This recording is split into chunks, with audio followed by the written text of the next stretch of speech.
kali ini membawakan materi paragraf pada pagi hari ini.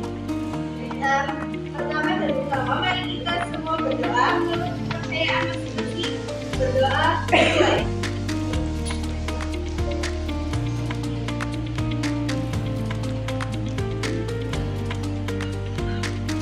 Berdoa selesai. Terima kasih kepada teman-teman yang sudah hadir pada kali ini. Yang kami hormati Dr. Randa Putri Nurharita selaku dosen pengampu pada mata kuliah bahasa Indonesia pada kali ini dan tidak berkenan hadir. Di sini saya sebagai moderator memperkenalkan materi pada kali ini, yaitu ada Bapak Dialog Rendah, Tika Rahmawati, Baru Herlisa, dan yang terakhir ada Bapak Tika Aminatari. Baik, tanpa berlangsung lebih lama lagi, mari kita masuk ke materi pada kali ini. Silakan.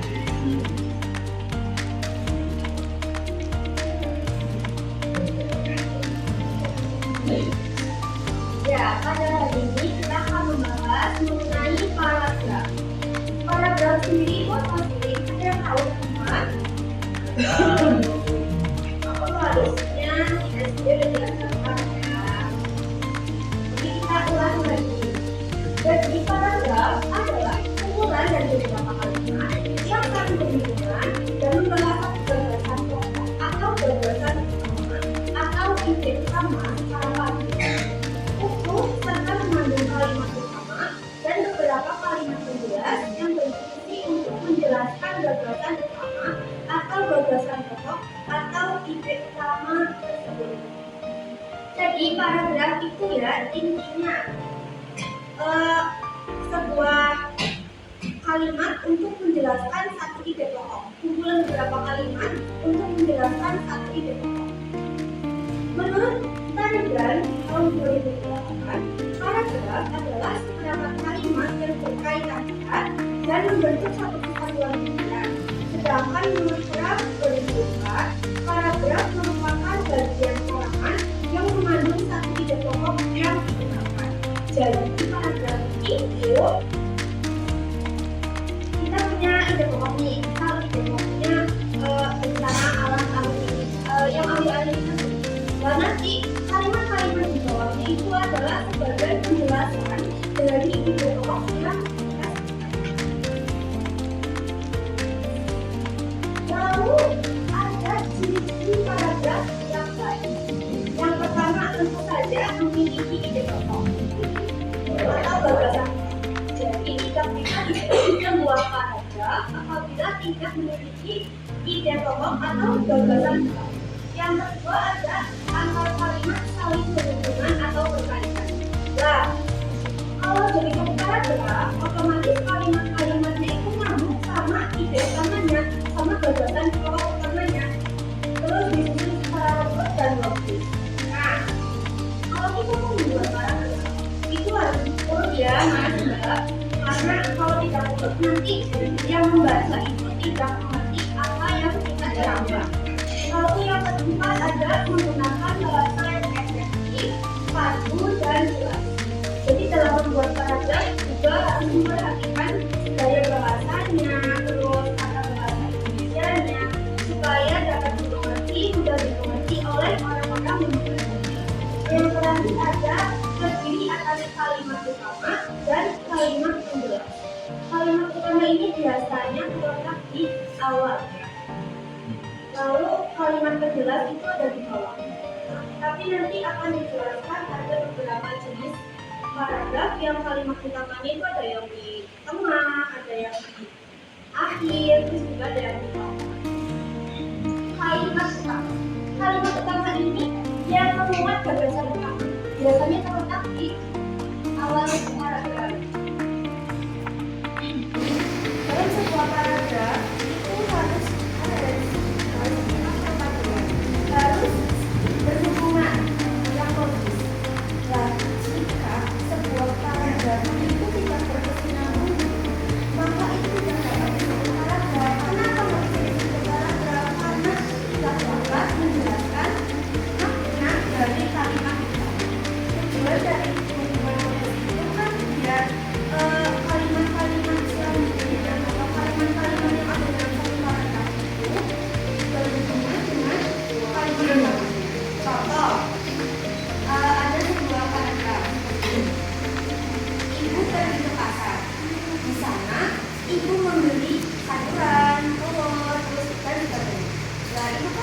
Penyambungan. Kalau misalnya tidak penyambungan, maka itu tidak dapat menjelaskan apa yang disebutkan di kalimat pertama tadi.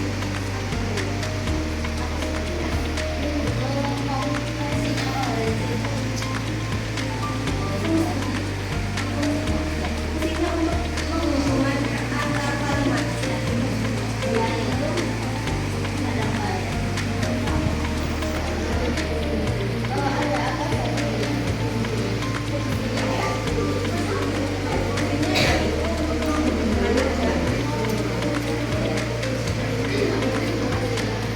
Berkesinambungan. Kaidah itu belum disebut ada. Lalu ada kesatuan atau unity. Semua kalimat pendukung pembahasan gagasan utama.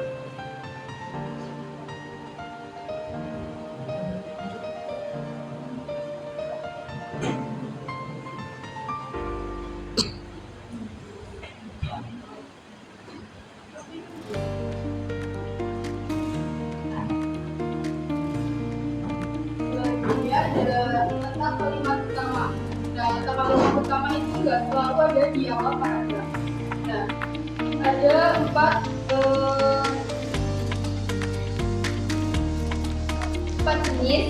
jenis tentang kalimat utama. Yang pertama adalah paragraf deduktif. Jadi paragraf yang memiliki ide pokoknya itu ada di awal kalimat. Nah, terus diikuti oleh kata-kata jelas sebagai penguatan. Jadi paragraf ini paling sering digunakan dalam tulisan ilmiah. Terus yang kedua ada paragraf induktif. Jadi ide pokoknya ada di akhir kalimat. Terus yang selanjutnya ada paragraf campuran. Kalau di paragraf campuran ini ide pokoknya itu ada di awal sama di akhir. Jadi ada dua. Terus yang selanjutnya ada paragraf deskriptif atau naratif, yakni paragraf yang menggambarkan objek, orang, tempat atau suasana secara rinci, sehingga pembaca seolah-olah dapat melihat atau merasakan yang dilakukan.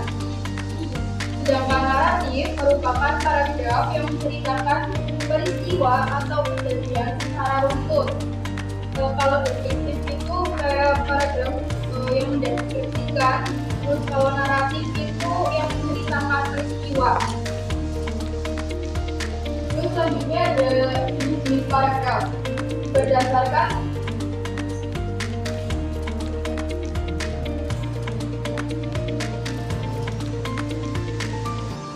jenis-jenis paragraf berdasarkan tujuannya dibagi menjadi 5, yakni paragraf narasi, paragraf deskripsi, paragraf eksposisi, paragraf argumentasi, dan paragraf persuasi.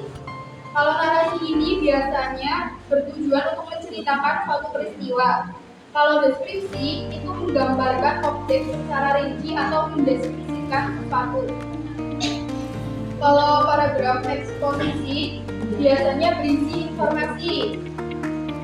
Terus kalau paragraf argumentasi itu biasanya menyampaikan pendapat atau argumen sesuai dengan alasan-alasannya.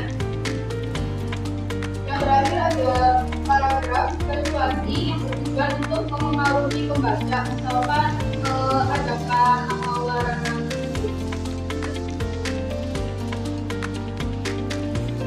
Ada syarat paragraf yang baik. Terlanjut ya teman-teman. Syarat paragraf yang baik itu harus memenuhi 4 syarat.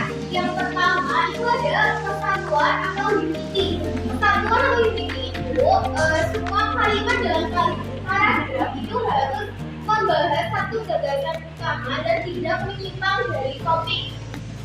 Selanjutnya yang kedua adalah kepaduan atau koherensi.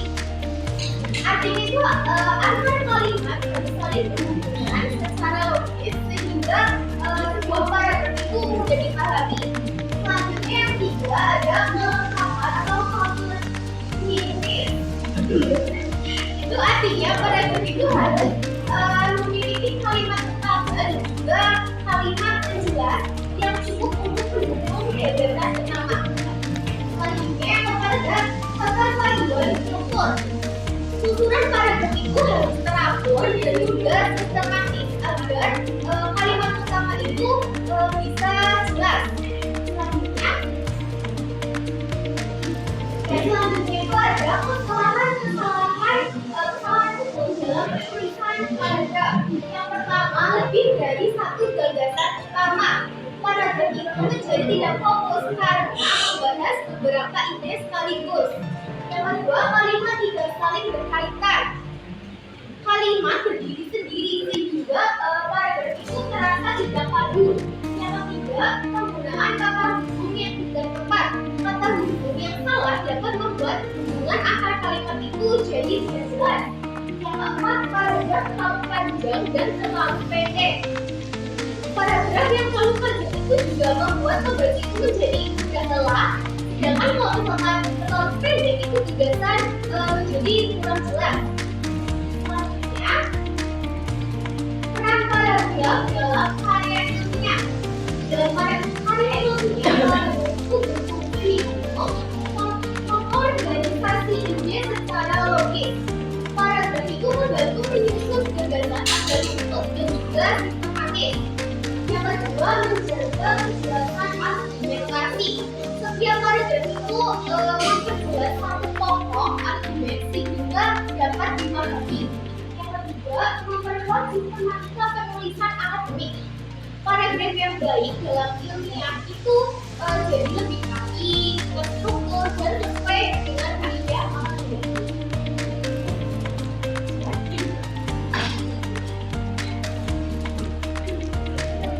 Yaitu sesi tanya jawab. Dari semua teman-teman yang ada di sini, siapa tahu ingin bertanya lebih lanjut atau belum paham nih soal materi paragraf, boleh bertanya. Silakan. Perkenalkan, nama saya Dodi Saputra di PGSD kelas SDA. Mau bertanya nih, paragraf sama alinea itu sama apa tidak? Paragraf dan alinea itu sama atau tidak? Oke, terima kasih. Cuma berbeda istilah saja. Jadi paragraf sama alinea itu sinonim. Kalau misalkan alinea itu istilah lama, tapi kalau misalkan paragraf itu istilah yang baru saat ini. Jadi sama paragraf sama alinea itu sama pengertian juga. Ya. Kenalan dulu ya. Ya, assalamualaikum warahmatullahi wabarakatuh. Perkenalkan, nama saya Nisa Faragila. Di sini izin bertanya, kapan sebaiknya menggunakan paragraf naratif daripada paragraf deskriptif? Berikan contoh kasusnya. Sebaiknya menggunakan paragraf deskriptif sama paragraf naratif. Nah, kalau paragraf deskriptif ini kan gambaran objek, orang, tempat atau suasana. Jadi kalau paragraf deskriptif ini itu kita gunakan saat ingin melukiskan suatu objek, tempat atau suasana. Misalnya wajahnya yang cantik atau rupawan, yang putih, berarti kan itu mendeskripsikan wajah seseorang saja secara lebih detail. Ya, menggambarkan. Sedangkan paragraf naratif itu saat kita ingin menceritakan serangkaian peristiwa atau kejadian secara kronologis, biasanya menyampaikan cerita. Terus perbedaan yang colok itu biasanya kalau deskripsi itu fokus pada satu momen atau satu objek yang akan dideskripsikan secara detail. Sedangkan kalau naratif itu fokusnya pada rangkaian kejadian, kayak misal ada banjir, nah kita menceritakan rangkaian bisa terjadinya banjir itu bagaimana, kayak gitu. Iya. Kasus yang deskriptif itu apa sih? Biasanya. Dan kalau deskriptif itu seperti tadi, misal kita mau menggambarkan seseorang itu misal dia wajahnya cantik, putih, atau enggak mungkin kulitnya sawo mata seperti itu. Kalau misalnya nanti itu harus didasarkan oleh keterangan waktu, coba.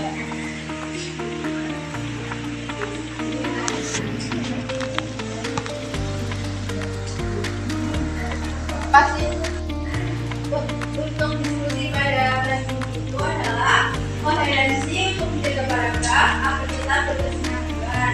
Paragraf adalah sebutan untuk sekarang dan adanya itu sebutan yang dulu dan memiliki makna yang sama.